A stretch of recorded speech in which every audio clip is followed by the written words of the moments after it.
मैं हूं नेहा, ये है Jenny. Welcome to my channel. तो चलिए, आज का जो टॉपिक है वो ये है कि पपी प्रूफिंग कैसे करें अपने हाउस को। तो सबसे पहले मैं ये बता देती हूँ कि पपी प्रूफिंग क्या होता है। बहुत लोगों को नहीं पता होगा। तो जब भी हम पपी लेकर आते हैं, किसी बच्चे को घर लेकर आते हैं, तो उसके आने से पहले छोटी छोटी तैयारी करनी होती है। तैयारी कैसी? जिससे आपका घर सेफ रहे। बच्चा कुछ भी, जैसे आपके डॉक्यूमेंट्स हैं या फिर आपके शूज़ हैं या फिर कॉर्ड्स हैं, वायर्स हैं, आप कैसे इनको बचा कर रख सकते हो पपी के आने के बाद। देखो, एक चीज़ बहुत क्लियर है कि जब भी आप पपी लेकर आते हो तो दैट टाइम क्या होता है कि हम जैसे पहले रहते हैं, जब पेट नहीं होता है घर में, तो क्या होता है कि हम अपने घर में बहुत ही केयरलेसली रहते हैं। कहीं भी कोई सामान रख दिया, हमें पता होता है कि भाई जहाँ जो सामान है वो वैसे ही मिलने वाला है। पर जब आप पपी आपके घर में आता है या कोई छोटा बेबी घर में आता है, तो आपको अपने जो भी वैल्यूएबल आइटम्स है या जो भी ऐसे यूज़फुल चीज़ें, उनको आपको सही प्लेस पे रखना होता है। यदि आप नहीं रखोगे तो फॉर श्योर आपकी वो चीज़ें ख़राब हो जाएंगी, डैमेज हो जाएगी, और उसके बाद आप परेशान होंगे तो कोई फ़ायदा नहीं है।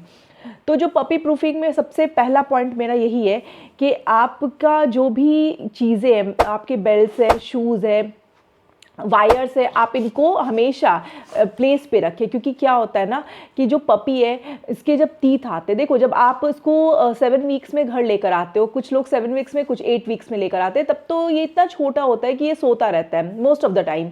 लेकिन जैसे जैसे ये बड़े होते हैं तो आपको पता होता है कि पपी जो है वो कोई भी चीज़ जो आपके आसपास की उसकी जो दुनिया है वो उसके नाक और मुंह से ही शुरू होती है। इसका मतलब ये है कि वो हर एक चीज़ को बिल्कुल अपने नाक और मुंह से ही आइडेंटिफाई करता है कि भाई ये क्या चीज़ है। उसे पता नहीं कि वो कॉर्ड है, वो स्लीपर है, या वो वायर है, या वो पेपर है, वो क्या है, उसे कुछ भी समझ नहीं है। उसको बस च्यू करना है, क्योंकि उसके दैट टाइम टीथ आते हैं, तो उसको क्या होता है, अंदर से इचिंग होती है, और उस चक्कर में वो आपका कोई भी सामान काट सकता है।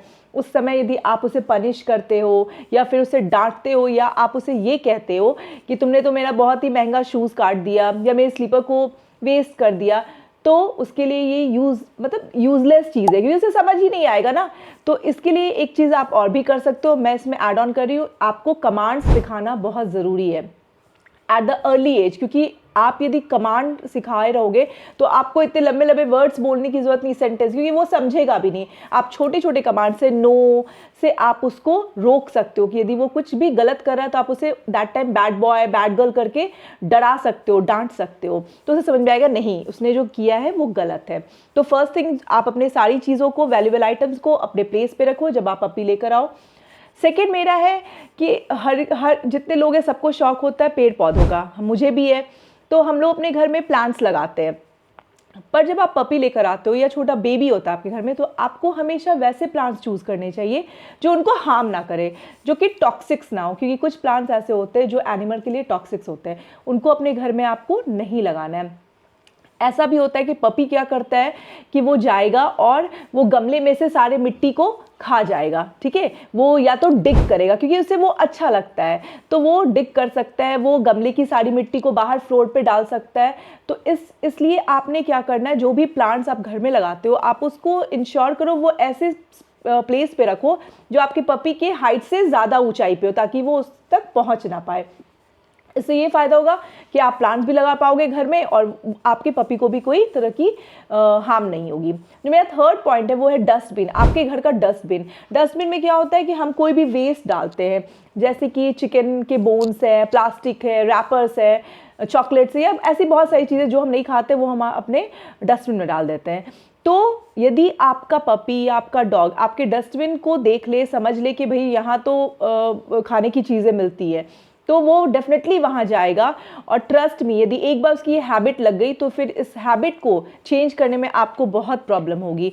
इसलिए आप ऐसा डस्टबिन ले जिसमें प्रॉपर ऐसा हो, उसमें ऐसा लॉक सिस्टम हो, या फिर ऐसा कुछ ओपन करने का सिस्टम हो जो ईजिली आपका पपी ना कर पाए, और वो उसके पहुँच से भी दूर हो। या तो आप कॉरिडोर में उसे रखो, या फिर अपने बालकनीज में उसको सेटअप करो, या फिर जो आपका सिंक होता है उसके नीचे कबर्ड वाले एरिया में सेटअप करो, जिसमें आसानी से पपी वहाँ जा ना सके या फिर आपका डॉग वहाँ जा ना सके। फोर्थ जो मेरा है वो ये है कि आप जब पपी लेकर आते हो तो उसके लिए आपका घर नया होता है, तो आपको एरिया रिस्ट्रिक्टेड करना होगा। यदि आपका पपी बहुत नॉटी है, आपको लग रहा है ये मतलब ओवर एक्साइटेड रहता है सारी चीज़ों को लेकर, तो आपने क्या करना है, आपको एट अ टाइम उसे सारे घर में आपको उसको नहीं देना है कि भाई तुम कहीं भी जा सकते हो। आपको उसके लिए क्रेट, जो बहुत ही इंपॉर्टेंट चीज़ होता है, आप वो लेकर आओ और क्रेट में उसे एक लिमिटेड स्पेस दो। उसे सिखाओ पहले कि भाई अभी आपने सिर्फ इतना ही एरिया कवर अप करना है। जब आपको लगे कि नहीं ये प्रॉपर बिहेव कर रहा है, इसे पता है कि भाई मुझे इसी के अंदर रहना है, आप वहीं फूड दो, आप उसको वहीं पे ट्रेन करो, तो धीरे धीरे उसे समझ में आ जाएगा, वो भी अपने सराउंडिंग को बहुत अच्छे से समझ जाएगा। तब आप उसे दूसरे रूम का एक्सेस दो, फिर कहीं और का एक्सेस दो, जो भी आपका एरिया है उसको धीरे धीरे एक्सेस दो। और जब भी आप किसी भी न्यू प्लेस पे उसे इंट्रोड्यूस करते हो तो आप ध्यान रखो कि वहाँ पे पहले से कोई भी चीज़ें ऐसी बिखरी पड़ी ना हो जिसे वो ईजिली कट कर दे, बर्बाद कर दे, वेस्ट कर दे, आपको ध्यान रखना होगा। जो मेरा फिफ्थ पॉइंट है वो ये है कि आपको उसे पॉटी एंड सुसु दोनों चीज़ की ट्रेनिंग प्रॉपर वे में देनी है। अब देखो, छोटा पपी होगा, डेफिनेटली वो बार बार पॉटी एंड सुसु करेगा ही करेगा, ठीक है, क्योंकि जैसे छोटा बेबी भी होता है वो सेम चीज़ करता है। तो आपने क्या कर दिया, आप पूरे घर में उसे एक्सेस दे दोगे तो वो कभी किचन में जाके करेगा, कभी बेडरूम में करेगा, क्योंकि उसे नहीं पता है कि ये किचन एरिया है, ये आपका पूजा का घर है या फिर ये बेडरूम है।